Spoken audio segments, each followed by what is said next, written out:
You take a seed, you plant it, you grow it, you dry it, you roll it, you smoke it, and it goes down smooth. Hey! Spanning the globe to bring you the latest developments in medical cannabis, adult marijuana, industrial hemp, and spiritual ganja. We love the herb.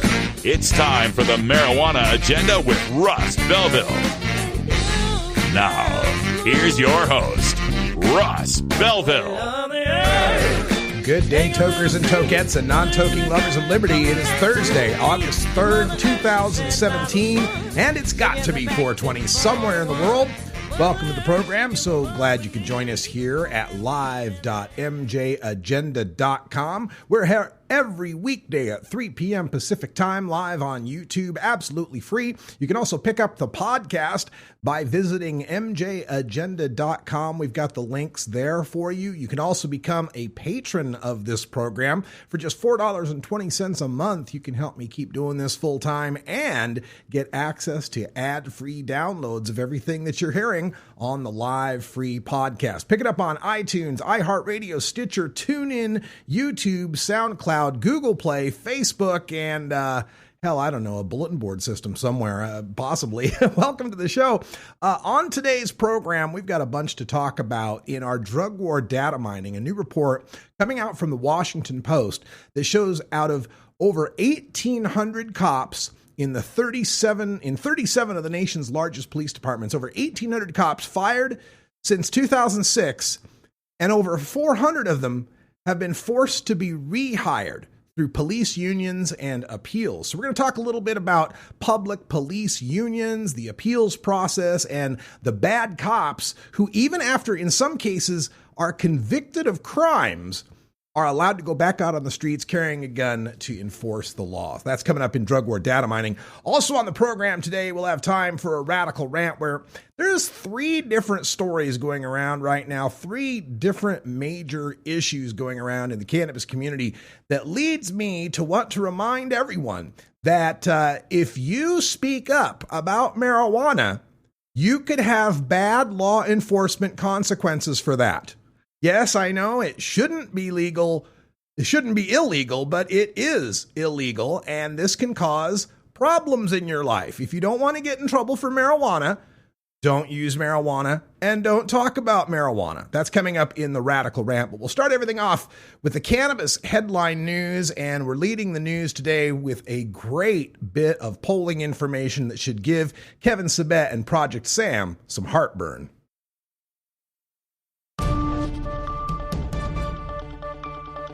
This is your Cannabis Headline News. Brought to you by MarijuanaMoment.net, the complete source for all your marijuana news in one morning newsletter from Marijuana Majority Founder Tom Angel. Subscribe today for free at MarijuanaMoment.net. This is your Cannabis Headline News for Thursday, August 3rd, 2017. I'm Russ Belville. The latest Harvard-Harris poll survey found that 49% of Americans polled believe marijuana should be legalized for both medical and personal use. 37% say it should be legalized solely for medicinal purposes, meaning that 86% of respondents support legalizing cannabis in some form. Only 14% say marijuana should be illegal. 72% say that if marijuana is not legal, people still shouldn't serve jail time for it. 69% say it would not bother them if marijuana were legalized in their state. 57% of U.S. voters think legalizing marijuana makes societies better. Only 33% would be bothered by a marijuana store in their neighborhood, and just 16% say it would bother them if their neighbors use marijuana in their own homes or on their own property. However, 50% are bothered by public marijuana use. Massroots reports that a trade association that represents casinos across the United States is asking the federal government for clarity on rules relating to marijuana finances. Under an Obama-era Treasury Department memo issued in 2014, banks and other financial institutions that serve the cannabis industry must file suspicious activity reports, or SARs, on those clients. Now, casinos are asking the Trump administration whether they have a responsibility to file SARs on patrons whose finances are known or suspected to be derived from marijuana businesses. In June, Massroots CEO Isaac Dietrich was, quote, permanently banned, end quote, from gambling at Wynn Resorts because of the company's involvement in developing technology for the marijuana industry, even though it doesn't touch the plant directly. The owner, Steve Wynn, and fellow casino magnate Sheldon Adelson made some of the largest donations in the 2016 campaign cycle to oppose marijuana legalization. In an appearance on Politico's Facebook Live channel, Colorado Governor John Hickenlooper said marijuana is, quote, for many people, a more effective pain relief than opioids, and Lord knows we recognize that we need alternatives at every step for opioids, end quote. Hickenlooper echoes over 8,000 comments that the White House's Special Commission on the Opioid Crisis has received, but apparently ignored, calling for greater access to medical cannabis as an alternative to opioid painkillers. The governor also discussed at greater length his meeting with U.S. Attorney General Jeff Sessions, who apparently said he will not launch a crackdown, but doesn't want to see the marijuana industry expand. Sessions infamously disregarded reporting in the Washington Post noting marijuana's effectiveness in combating the opioid crisis by exclaiming, quote, give me a break, end quote, and suggesting such reporting is merely a fabricated excuse to legitimize marijuana. The Iowa Court of Appeals has upheld the Iowa Board of Pharmacy's ruling denying a request that it recommend the legislature reclassify marijuana. The request argued that marijuana has accepted medical uses in the United States and it should have fewer restrictions than are placed on it by the Schedule I classification. The Iowa Court of Appeals says the argument is, quote, appealing at first blush, but overlooks a significant portion of the board's decision, end quote. That decision says some substances derived from marijuana may have a medical use, while others may not. The Pharmacy Board ruling says keeping a Schedule I and a Schedule II marijuana classification allows the board to schedule each derivative of marijuana after an individualized analysis. The appeals court ruling says it agrees with the district court that this is, quote, an insightful approach, end quote, that interprets the law in a way that was not irrational, not illogical, or wholly unjustified, end quote. A former California congressional aide promised to, quote, make things happen, end quote, to keep an illegal Compton pot shop in business for a price, prosecutors said Wednesday. Michael Kimbrough, age 44, pleaded not guilty in L.A. federal court to attempted extortion and receiving a bribe. Kimbrough was working in the Compton field office for Representative Janice Hahn, a Democrat of Los Angeles, in 2015 when he approached a marijuana shop that was operating illegally and told an employee it would be shut down if he couldn't reach a deal with the owners, according to the indictment. This has been your Cannabis Headline News for Thursday, August 3rd, 2017. I'm Russ Belville. You're listening to the Marijuana Agenda with Russ Belville.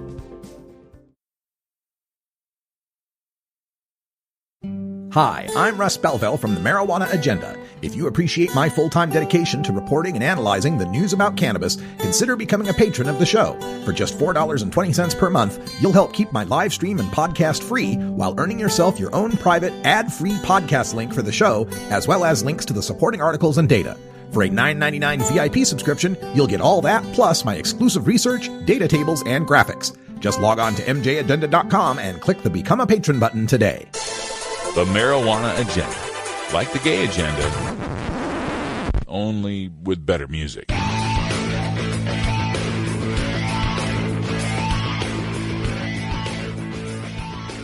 At Herbie's Cannabis Seeds, we pride ourselves on bringing you the best quality seeds from the world's most respected cannabis seed producers, all at the lowest online prices. You can find Herbie's Seeds at herbiesheadshop.com. All cannabis seeds are sold as souvenirs and as a means of preserving cannabis genetics. Herbie's Seeds in no way intends to condone, promote, or incite the use of illegal or controlled substances. We strongly urge all prospective customers to check their national laws prior to placing an order. Herbie's Seeds at herbiesheadshop.com. Proud sponsors of the Marijuana Agenda with Russ Belville.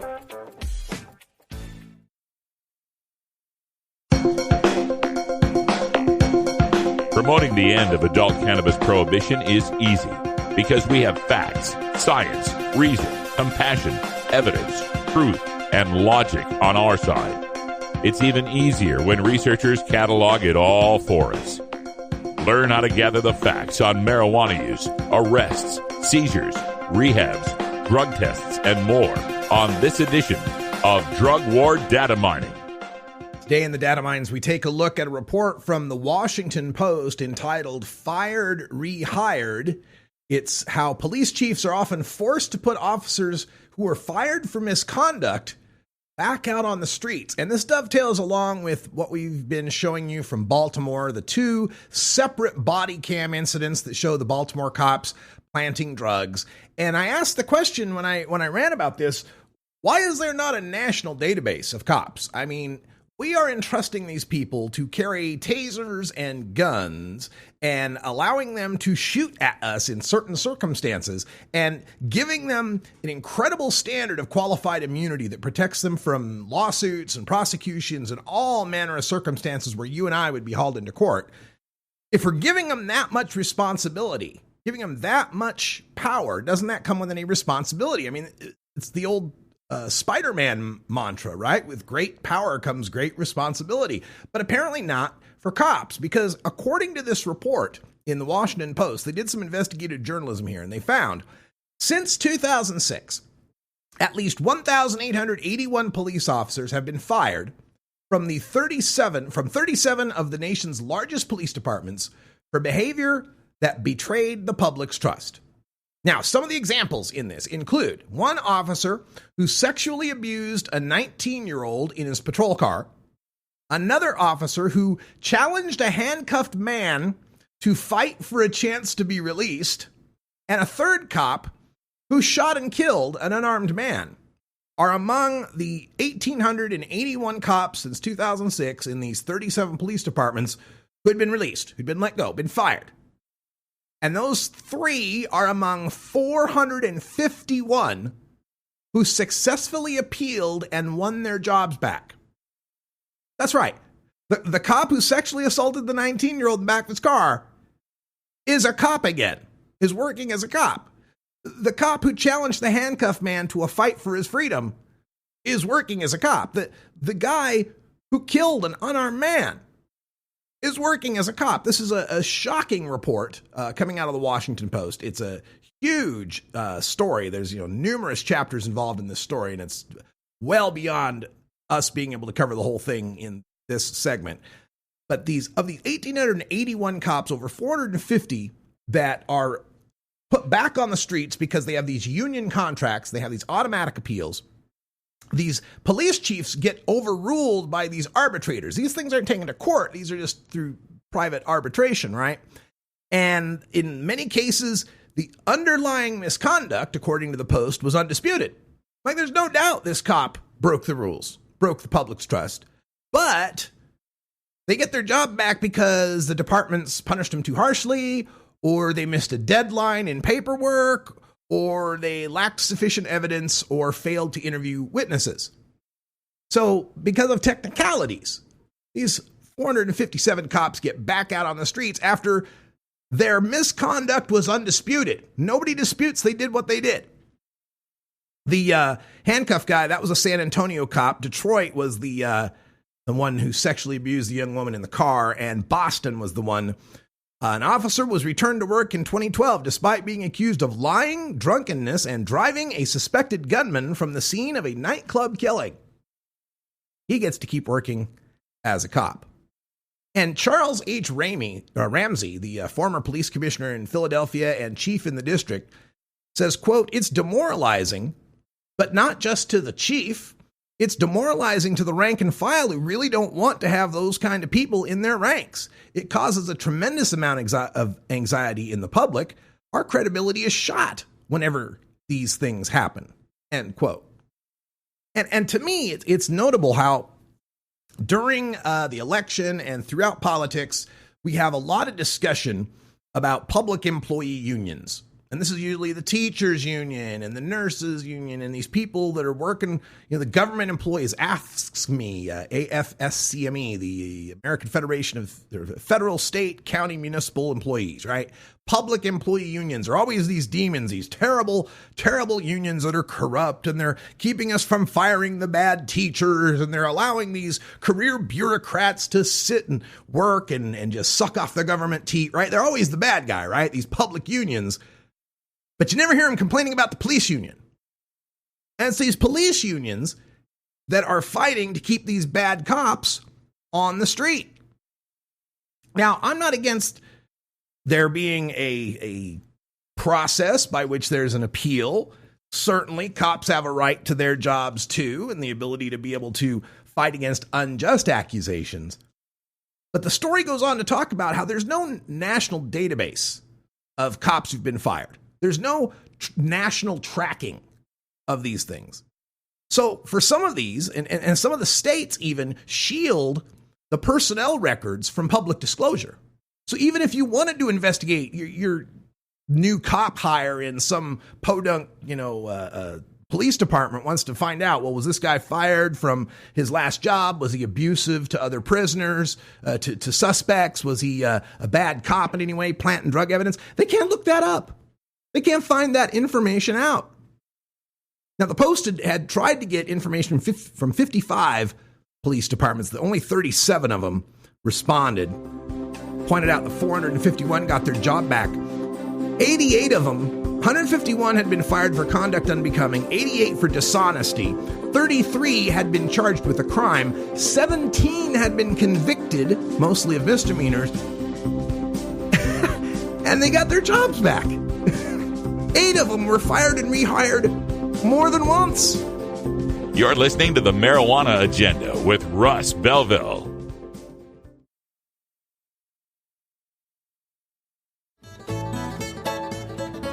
New beginner guitars and banjos are often constructed much better than ones built before your time. Why struggle? Get a new instrument or fix the old one. The trusted professionals at the Fingerboard Extension will evaluate your instrument for free. Repairs are priced for people who work for a living. Stop by the Fingerboard Extension downtown Corvallis at 120 Northwest 2nd Street today, or check out its inventory on the web at fingerboardextension.com. You're not high. You're listening to the Marijuana Agenda with Russ Belville. This is high purity THC content marijuana, and it's not a healthy substance. Okay, maybe you're a little high. Hey everybody, it's Russ Belville from the Marijuana Agenda, inviting you to be like me and get your ink done at Lucky Horseshoe Tattoo, Fort Worth's most female-friendly, clean, sterile, awesome tattoo shop. Thomas and his crew are true artists who can design you a custom piece or use a design you bring in. Lucky Horseshoe also offers all styles of tattooing as well as piercings and all-around fun. In the DFW area, stop by Lucky Horseshoe Tattoo and tell them Radical Russ sent you. Trust me, it'll feel awesome.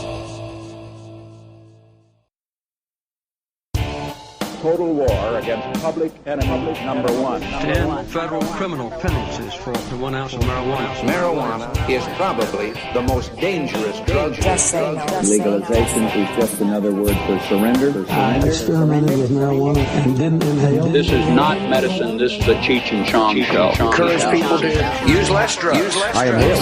That was the point. I think it would be a mistake to legalize. Negative reports coming out of People don't smoke marijuana.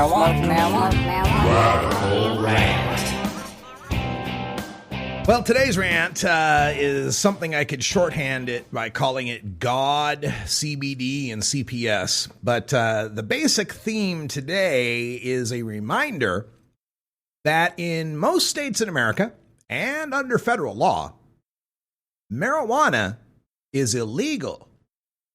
Let me restate that. Cannabis, marijuana, hemp, ganja, herb, pot, chronic, dank, dabs, oil, earl, earwax, butter, shatter, whatever it is that you like that consists of cannabis is illegal. That means, since it's an illegal thing, if cops know about it and know you have some, you could be arrested. You could be raided. You could have your stuff taken. You could go to prison. Are we clear? Marijuana is illegal. Now, should it be illegal? No, of course not. Of course, marijuana should be legal for everyone. Cannabis in all its forms should be freed from the prohibition that, as of yesterday, by the way, turned 80 years old. Marijuana Tax Act was signed on August 2nd, 1937. Prohibition's 80 years old already. Now, it shouldn't be. Cannabis should not be illegal, but it is. So if you're using cannabis, just the mere act of using it, possessing it, and especially growing it is reason enough for law enforcement to ruin your day in almost every circumstance throughout America, except for these wonderful places where we have legal marijuana or some medical marijuana exceptions. But the default under federal law and under most state laws is that if you have cannabis and the cops know about it, they can really make a mess of your life. Now, the reason I bring this up is because there have been three different kind of issues going around where it seems to me some people have forgotten this very salient point. Not only is the possession and cultivation and use of marijuana illegal under federal law, but you standing up and talking about it and fighting for it to be legal, to protest against this unjust prohibition of this plant and the prosecution of people who use it, is going to increase your risk. So let's be clear again. We'll be real simple here. Number one, if you have cannabis, you're at risk by law enforcement. Number two, if you talk about it publicly, you're at greater risk. Let's be absolutely clear. Now, it shouldn't be that way. And that's why I do this. I've been doing this for years now, talking almost every day to try to convince people how it needs to be legal and to tell the stories of people who are impacted by this prohibition so that we can all marshal our resources and fight to end this prohibition. But we have to understand it's a fight. And we do have to go into this fight unblinkered. We have to go into it clear-headed. We have to go into it fully informed. And that's where I want to get to these issues. The first one, the God issue. There are numerous churches out there and numerous believers that will tell you that cannabis is a sacrament. And they'll point to a holy book. They'll say the holy book says so. And they have a right to use it because according to this document, the U.S. Constitution, there's a First Amendment. We have the right to our religious sacraments. And according to this other document over here, the 1993 Religious Freedom Restoration Act, we all have the right to smoke pot. We all have the right to use cannabis as a sacrament. It's our religious right. It's absolutely legal. That's what these people believe. Now, you can believe that. Don't necessarily disagree with you. I don't agree with you on the whole religion aspect because I'm an atheist, right? I don't care what your holy book says. That was written by men. Where I care is that we have inalienable rights, and among them are the right to do with our bodies what we so choose. Personal sovereignty, to me, is a right that exists independent of whether there's a God or not. But regardless, we end up in the same place, you and I. We got to the same place, even though we took different paths. We agree that cannabis should be legal. We have a personal right to it. But the feds don't agree with that. The feds don't agree. And it's not a theory. It's a fact. There's been numerous cases that have been adjudicated where people have been convicted who have raised a religious defense, who said, I'm part of this special church. I'm part of a special church and I have a special get out of jail free card. And you can't bust me because it's my right. And I agree with you, but the courts and the jails and the prisons and the law and the decisions and the precedents do not. Should they? Yes. They should recognize your religious right, but they don't. So lately, there's some stories going around of these people who are involved in a certain church and they feel like they're getting ripped off, or it's a Ponzi scheme, or somebody saying, send me money. We'll tell you that it's okay to run your church. You'll be safe from prosecution, yada, yada, yada. Well, buyer beware, folks. I mean, do some Googling before you start sending your money off to people. And you'd see that numerous people have gone to jail who have tried to claim this special religious protection from the Controlled Substances Act. Now, that's not to let the people who are promoting these churches off the hook. If you're telling people they have an absolute immunity to prosecution if they get your special get out of jail free card, and you're not telling them that that's just your opinion and the courts and the jails and the sheriffs disagree, then you're defrauding people. You're taking advantage of their gullibility and their ignorance. Now, that leads me to another situation, the CBD situation, where you got the hemp oil hucksters out there saying our CBD product is legal in all 50 states. Although the smarter ones now are saying it's shipped to all 50 states. They're getting wise. They realize they can't say that it's legal in all 50 states when the DEA has come out numerous times and said, no, it's not. And when 17 states had to change their laws to make it legal, and when there are 3 bills in the federal Congress to make it legal, why would they exist if it were legal? A lot of the smarter ones now are saying it's shipped to all 50 states. But once again, you get people, they pop up throughout my Twitter, Facebook feeds. I see them on the news feeds. Our store got busted. We were told by the manufacturer these were legal in all 50 states, and we started ordering them and selling them, and then the sheriffs came in and raided our place, and now we're facing 40 years. Yeah, do some Googling. Talk to an attorney. Maybe get some legal advice to remind you that marijuana and all its products are illegal. And sure, like the churches that have this novel legal theory about the First Amendment and the Religious Freedom Restoration Act, so too the CBD oil sellers have these novel legal theories about the Farm Bill, Section 7606, and the viability of extracting CBD from stalks. But those are theories.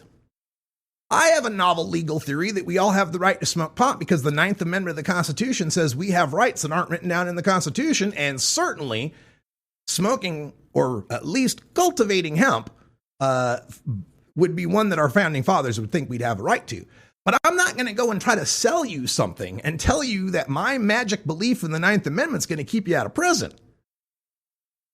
And then that leads me to the other one, CPS. I can't tell you how many women I've dealt with who, from Texas, from Idaho, from Oregon, from Washington State, California, try to think of a few others. I think I know one in Missouri.